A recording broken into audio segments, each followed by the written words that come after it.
What's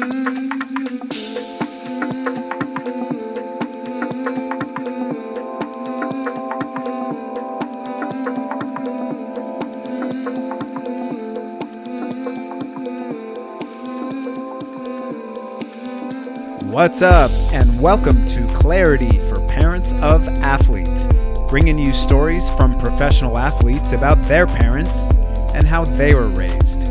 My name is Gabe from aclearmind.com.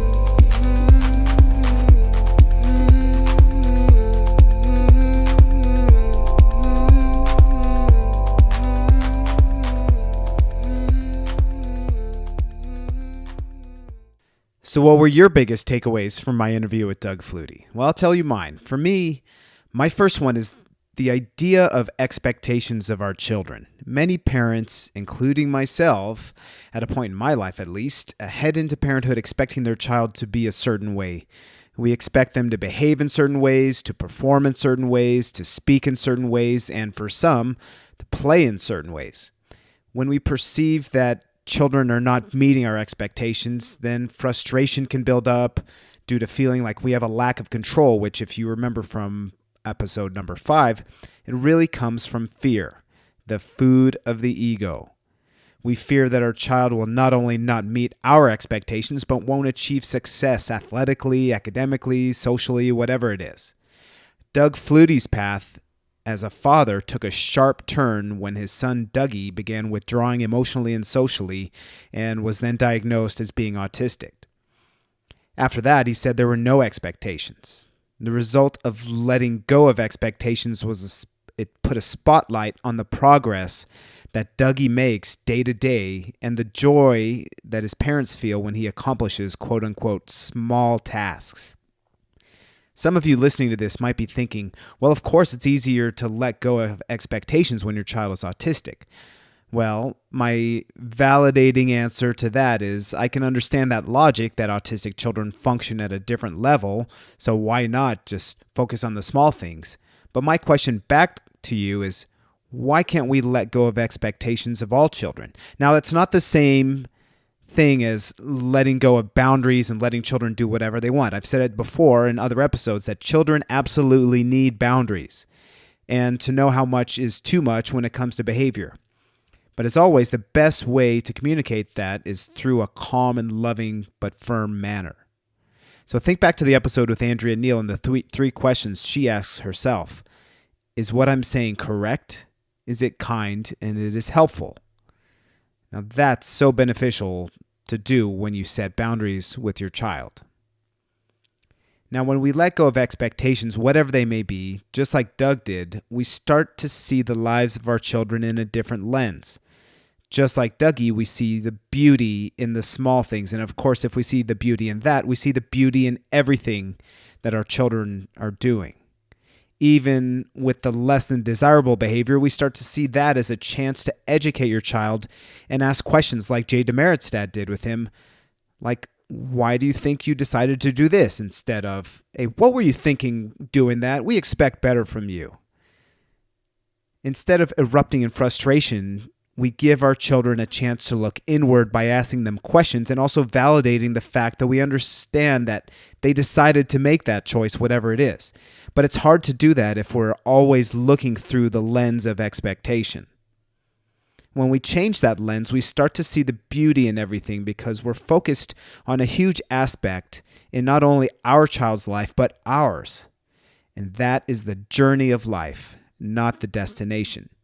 There are so many golden nuggets along the path that we take in life, but it's difficult to see them if we're looking too far ahead as to what we expect our children to be like. And as always, you can add yourself to that as well. I expect better from myself. That's something I've heard many times before, and I've even thought to myself at a point in my life. When we expect better, we are simply wrapped up in the thinking cycle that we're not good enough. We lose focus on the fact that we're also on a journey in life. And the more conscious we are of the fact that it's okay to be where we are and that we are not our thoughts, we are simply the observer of our thoughts, then we can start to see the golden nuggets that are along our path.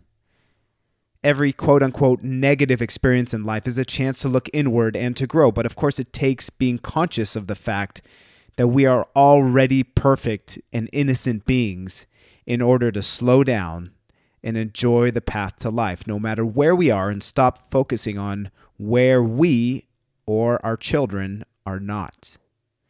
Now, back to Doug's interview. Or actually, I want to go even further back first. If you remember back to the first 3 interviews with Jay Demerit, Ashley McIver Demerit, and Andrea Neal, their parents were all pretty laid back when it came to them playing sports, and they didn't feel as if their parents were too pushy. Now, Doug's dad was more involved athletically than the other interviews that I did so far. And he said it himself that his dad pushed him and he didn't like it at times. Now, I'm glad to hear this because it helped me dig deeper into why he was so successful in his football career, even though his dad was a little more pushy from what it sounded like. Many children feel that their parents are too pushy, and I'm sure it takes the drive away from their child rather than what the parents are trying to do and trying to instill for them to have some kind of drive in whatever they're doing. Now, what I firmly believe led to Doug's success was his love for football. Now, remember in the interview when he said that he played sandlot football every day after school for 10 or 15 years with his brothers. There were no coaches, no referees, no game schedules, just playing. Now, children today are under such tight schedules and organized play that they sometimes lose out on the full enjoyment of what they're doing. Now, they might enjoy what they're doing at a certain level, but it's different when they don't have the freedom to express themselves and to learn from unstructured play. Now, think about your childhood. What were your fondest memories? Were they dribbling around cones at practice or just playing with your friends? That joy of unstructured play forces children to use their creativity and to learn from their peers. Now, I'm a coach and I totally know the benefits of a good and organized training session, but there were definitely many sessions I did with my teams where I just let them play and didn't say a word, and that led to some great and competitive practices without me being too involved. Now, I did my best to have a balance of structured versus unstructured and just letting them be kids and figuring things out on their own. Well, Doug was blessed to have a father who let him and his brothers play and play and play and figure out life in that manner. Now, there are, of course, practices and structure through that, but it sounds like he had a great balance of having a lot of unstructured play as well. So what's your family schedule like? Is it full of practices and other structured activities? Do your children get enough unstructured time? And let me point out and give my opinion that time with electronics like phones, video games, TV, computers, that is not quality, unstructured time in my opinion. Children, when they have those things, they don't use their natural born creativity that they have when they spend too much time with those electronics. Beneficial, unstructured time is time in nature, with toys, with friends, books, and, just like Doug Flutie, time in the sandlot. Now, I can't guarantee that your child will be a Heisman Trophy winner if you give them more unstructured time, but I can guarantee you'll have a happier child, and a happier child loves what he or she is doing and will end up finding that drive and to want to excel in whatever activity that they're choosing. And Doug Flutie loved football because his family had the environment to play and also wasn't distracted with electronics. That love, despite his small frame for a college and professional quarterback, or at least the typical mold of those, it led him to a huge amount of success, all because of getting to play. Now, I highly encourage and ask you to please rate, review, and share this podcast because these stories from these athletes are so beneficial for parents and will no doubt trickle down to children. And of course, they are our future. I hope you enjoyed this and all the other episodes. Thanks for listening. And as always, you can get in touch with me via my website, aclearmind.com, and through my social media links, which you can find on my website as well. Thanks for listening. Much love to you and many blessings.